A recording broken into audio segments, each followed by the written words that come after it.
শুধু জয়পুর থেকে দিনাজপুর চলে আসলাম হাজী মোহাম্মদ দানেশ বিজ্ঞান ও প্রযুক্তি বিশ্ববিদ্যালয়ে। সো গাইস, আসসালামু আলাইকুম। নতুন একটা ভিডিওতে আপনাদেরকে স্বাগতম। ফাইনালি জীবনে কখনো বিশ্ববিদ্যালয়ের বারান্দায় পা রাখতেই পারলাম না, আর এটাই ছিল জীবনের সবচেয়ে বড় আফসোসের কারণ। আর এই আফসোসের কারণে হৃদয়টা পুরোপুরি শেষ হওয়ার পরেই কিন্তু চলে আসলাম শুধু জয়পুর থেকে দিনাজপুরে, শুধুমাত্র বিজ্ঞান ও প্রযুক্তি বিশ্ববিদ্যালয় দেখার জন্য।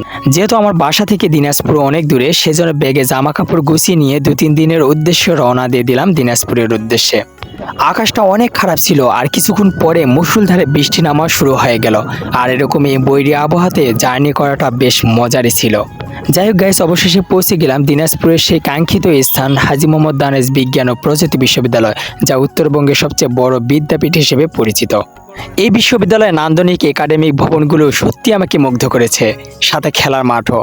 প্রাকৃতিক দৃশ্যে মনোরম পরিবেশে এমন দৃশ্য সত্যি অসাধারণ। শিক্ষায় যদি জাতির মেরুদণ্ড হয়, তাহলে সব শিক্ষা প্রতিষ্ঠানে এরকম সুন্দর পরিবেশের মধ্যেই সুশিক্ষার শক্ত ভিতগুলো ছড়িয়ে পড়ুক দেশ থেকে দেশান্তরে।